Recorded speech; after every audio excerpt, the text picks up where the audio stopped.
अस्सलाम student, welcome to chemistry learning. Student, हमने आज जो टॉपिक है वो स्टार्ट करना है स्ट्रक्चर ऑफ एटम से बोहर एटॉमिक थ्योरी।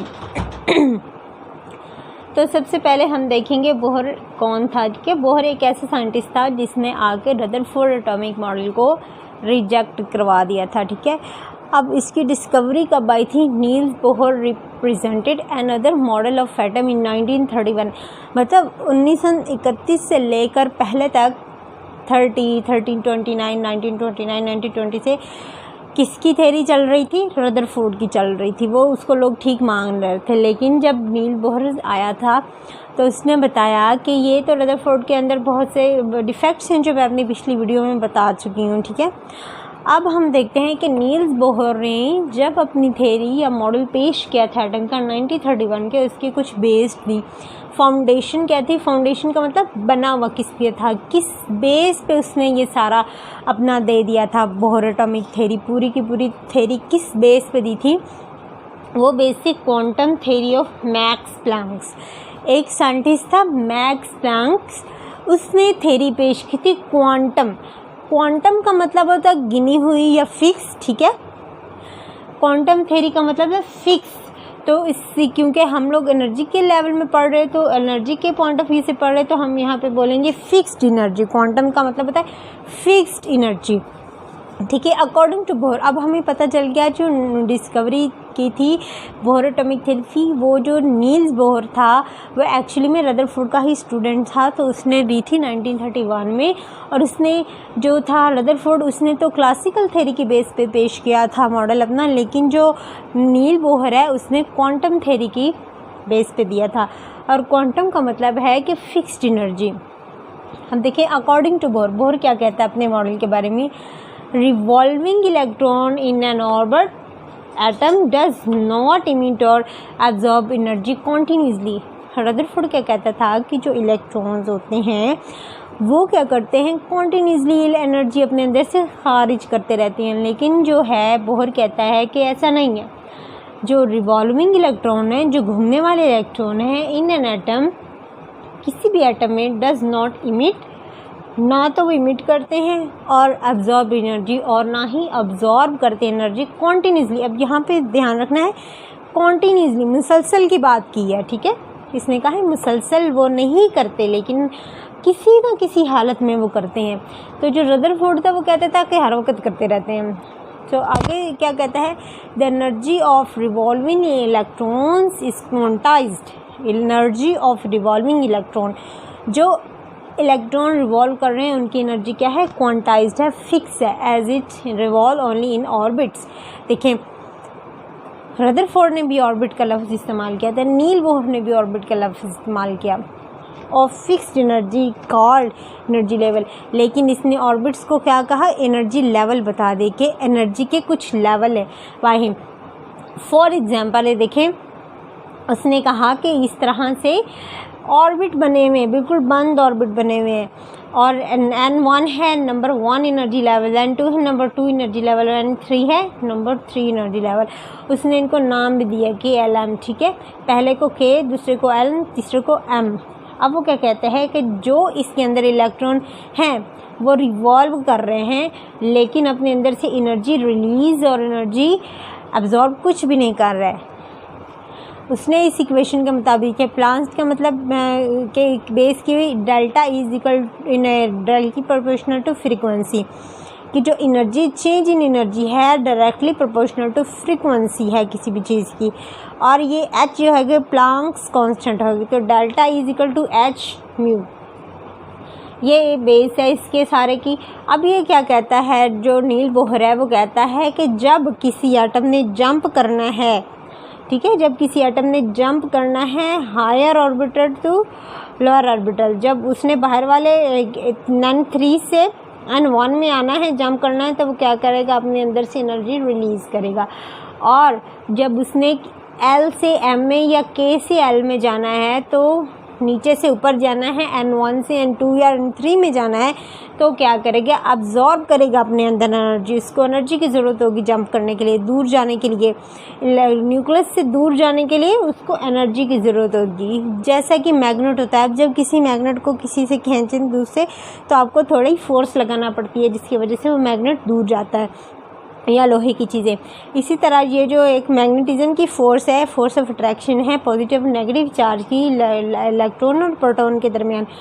तो जब इलेक्ट्रॉन को दूसरे जंप करना पड़ेगा शेल्स की ऑर्बिट्स के अंदर, जो एनर्जी लेवल के अंदर, तो इसको एनर्जी एब्जॉर्ब करनी पड़ेगी। देखें, ये बेस है quantum theory of Maxwell. Quantum theory क्या करती है कि एनर्जी फिक्स है। अब फॉर एग्जांपल, अगर इस शेल की एनर्जी, शेल नंबर 2 में इसने आना है, तो इसकी एनर्जी 3 है, फॉर एग्जांपल इसकी एनर्जी 3 है। अगर इसको 2.999 भी देंगे तो भी ये नहीं आएगा, जब तक इसका 1 पॉइंट नहीं होगा। जब तक आप इसे कंप्लीट एनर्जी नहीं देंगे, ये मूव ही नहीं करेगा अपने इस शेल के अंदर से। जितनी इसकी एनर्जी है, इसको उतनी ही एनर्जी प्रोवाइड की जाएगी। अगर इसकी एनर्जी 3 है तो इसने 3 पे जाना है। अगर आप इसे 3.5 भी देते हैं तो भी ये नहीं जाएगा, ठीक है। अब हम देखते हैं कि इस प्लान जो नील बोहर है, इसने पोस्टुलेट्स क्या क्या दिए थे। तो स्टूडेंट, हम पढ़ते हैं postulate of Bohr atomic model. Postulate क्या होते हैं? वो बातें या वो जो इसने, जिनकी बेस पे या जिनको सोच के उसने अपना मॉडल पेश किया था। तो सबसे पहली बात जो थी, या पोस्टुलेट जो था, वो था the hydrogen atom consist of a tiny nucleus and electron are revolving in one circular orbit। अब देखें यहाँ पे कि वो क्या कह रहा है। जो हाइड्रोजन एटम है, इसने एग्जांपल की इसके लिए हाइड्रोजन एटम, क्यों? क्योंकि वो बहुत सिंपल एटम है, उसकी स्टडी बहुत आसान होगी। वो कहता है कि जो हाइड्रोजन का एटम है वो टाइनी न्यूक्लियस के ऊपर मुश्तमिल है, तो उसका जो इलेक्ट्रॉन है वो क्या कि डेफिनेटली रिवॉल्व करेगा उसके इर्द गिर्द एक सर्कल के अंदर, जिसको उसने ऑर्बिट कहा है, ठीक है। रेडियस आर, रेडियस का मतलब होता है कि न्यूक्लियस से लेकर उस ऑर्बिट के अंदर मौजूद इलेक्ट्रॉन का दरमियान वाला फासला अराउंड द न्यूक्लियस।